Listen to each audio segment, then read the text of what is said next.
क्या आपने कभी सोचा है कि एक नेक कर्म की चिंगारी कैसे दूसरों के जीवन में आशा और परिवर्तन की अग्नि जला सकती है? इस कहानी में जानिए कैसे एक साधारण गांव का युवक बिना किसी स्वार्थ के अपने कर्मों से पूरे समाज की धारा ही बदल देता है। यह कहानी है रोहन की, एक साधारण गांव का युवक जिसके दिल में दूसरों के लिए अपार करुणा और नेक इरादे थे। रोहन की परवरिश एक ऐसे परिवार में हुई थी जहां माता पिता ने हमेशा सिखाया कि बिना किसी स्वार्थ के दूसरों की मदद करना ही सच्ची खुशी है। बचपन से ही रोहन ने देखा था कि उसके माता पिता बिना किसी अपेक्षा के जरूरतमंदों की सहायता करते थे। यही शिक्षा उसके जीवन में गहराई से बस गई थी।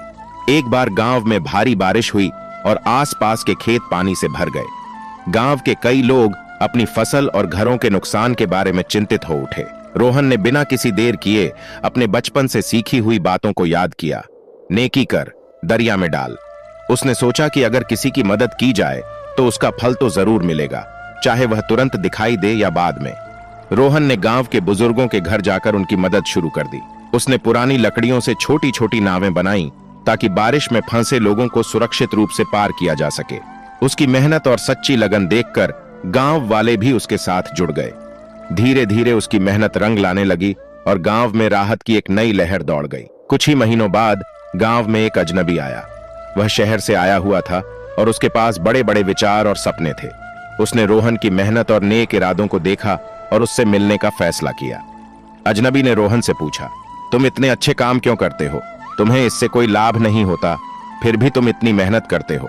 रोहन ने मुस्कुराते हुए जवाब दिया, भाई साहब, मैं मानता हूं कि नेकी करने का फल कहीं ना कहीं जरूर मिलता है, लेकिन सबसे बड़ी खुशी तो यह है कि दूसरों की मदद करने से मेरे अंदर एक नई ऊर्जा और संतोष का अनुभव होता है। मैं स्वार्थ से दूर रहकर केवल दूसरों के लिए जीना चाहता हूं। समय बीतता गया और रोहन की नेकनियत की चर्चाएं आसपास के गांवों में फैल गईं। एक दिन गांव में एक बड़ी विपदा आई। एक तेज तूफान ने गांव के अधिकांश घरों को नुकसान पहुंचा दिया। बहुत से लोग निराश और असहाय महसूस करने लगे। उस समय रोहन ने फिर से अपनी मुस्कान नहीं खोई।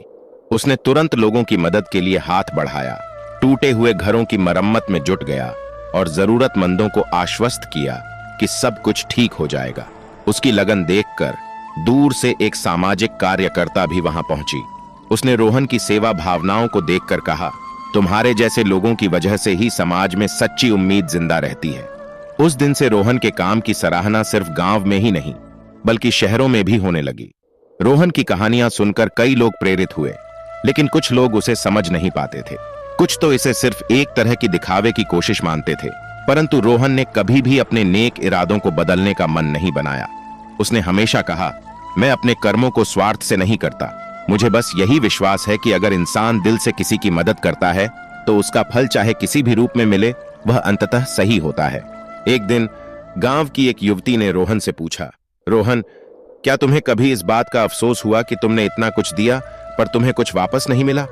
रोहन ने गहरी नजरों से जवाब दिया, मैंने कभी भी उम्मीद नहीं की कि मेरे कर्मों का बदला मुझे मिलेगा। मेरे लिए खुशी यही है कि किसी की मुस्कान के पीछे मेरी कोशिशें छिपी हों। नेकी कर, दरिया में डाल, इस सिद्धांत में मेरे जीवन की सच्चाई बसती है। समय के साथ रोहन का जीवन बदलता गया। उसके नेक कर्मों का असर न केवल उसके आसपास के लोगों पर पड़ा, बल्कि समाज ने भी उसे सम्मान देना शुरू कर दिया। उसे एक प्रतिष्ठित पुरस्कार से सम्मानित किया गया और शहरों में बुलाया जाने लगा। परंतु रोहन ने कभी भी अपनी पुरानी सीख को नहीं भुलाया।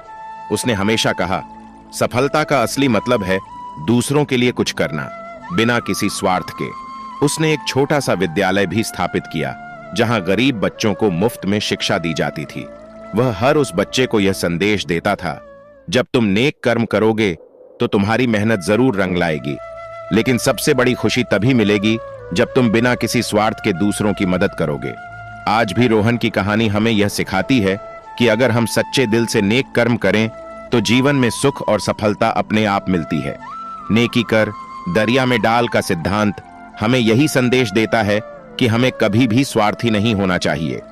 दूसरों की मदद करने से न केवल उनका जीवन बदलता है बल्कि हमारा भी जीवन समृद्ध होता है। रोहन की कहानी हमें याद दिलाती है कि दुनिया में असली सफलता का मापदंड सिर्फ पैसे या सामाजिक मान्यता नहीं है, बल्कि उस सच्ची खुशी में है जो हमें दूसरों की सेवा करने से मिलती है। यह कहानी उन सभी के लिए प्रेरणा है जो अपने जीवन में सकारात्मक बदलाव लाना चाहते हैं, बिना किसी स्वार्थ के, केवल नेक इरादों के साथ। बोलो राधे राधे।